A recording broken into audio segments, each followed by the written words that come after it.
Okay, I know this is a little bit off the subject, but I don't know when the next time is that I'm going to use this bit. I may never use it again, although I probably will. But it wasn't a cheap bit, so I want to make sure it doesn't get all rusty. So this is something I try to remember to do. Take a little bit of oil, and I'll just put it on the cutting edge here. And then very gently I'll just go along the flutes here. And be careful not to cut myself. And just get a little bit of oil on there so it keeps its keen cutting edge for, as they say, for years to come. Okay, then I can put it away. And I know for sure that it's going to be nice and ready and sharp for the next time. Makes sense? Makes sense to me.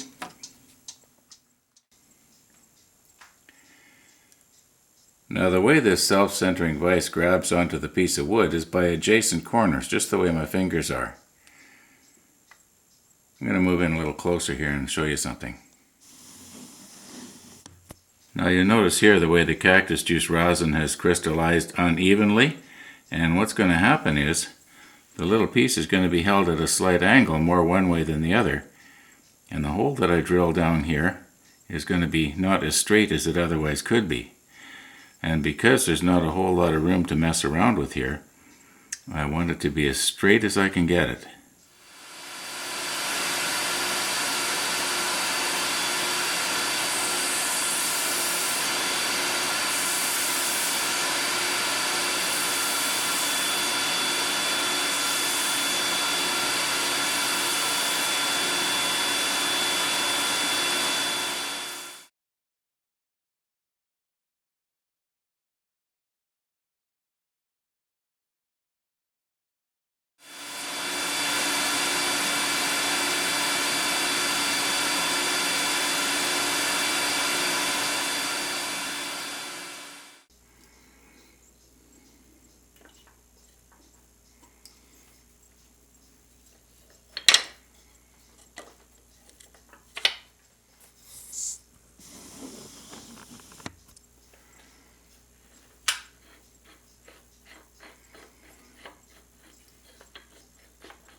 Now once again, I can tell that the cactus juice did a pretty good job there, because it always sounds different if I'm drilling through something that has been penetrated well with cactus juice.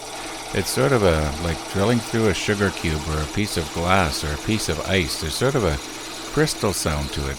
It's not like cutting through just plain wood.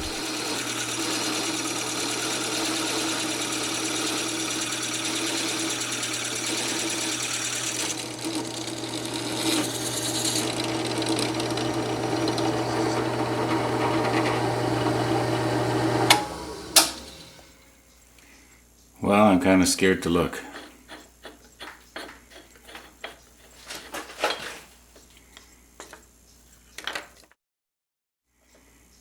Not too bad. Now if I can do the other one the same way, I'm okay. And as you can see, I'm okay.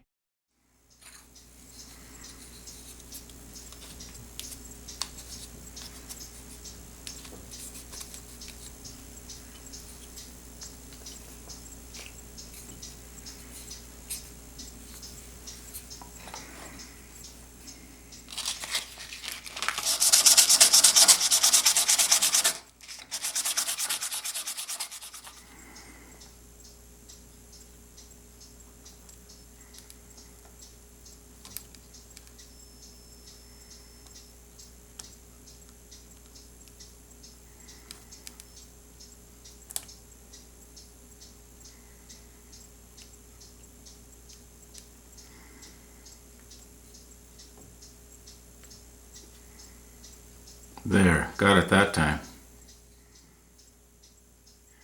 Now I want to show you that I can actually do it in one try.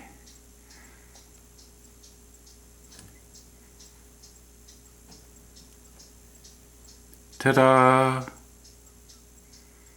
Now if you look closely here, you're going to see that there's residue right on the end there.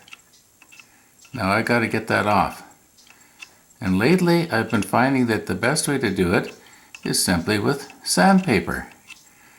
I got one of the viewers to thank for that suggestion.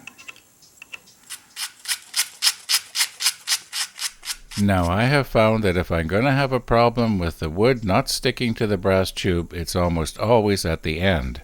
So that's why it's important to get that base plate wax off of there so that the CA glue can stick to both the wood and the brass tube. Otherwise you could end up having a problem, especially if you've turned the wood really thin.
Now here's something that I have found works for me. I'm not saying it's a good idea, or I'm not saying it's a bad idea, but this works for me. If I just barely trim off the end here, just maybe a 64th of an inch into the wood, unless the brass tube is right at the flush with the wood, then of course this isn't going to work. But usually the brass tube is in a bit, and it looks like about a 32nd of an inch in on this tube right on this blank right here. So I'm just going to take just a little bit off here, and then it makes it a lot easier for the cutter on the barrel trimmer. Now this is just something that only I have found, and once again I'm not recommending that you do it.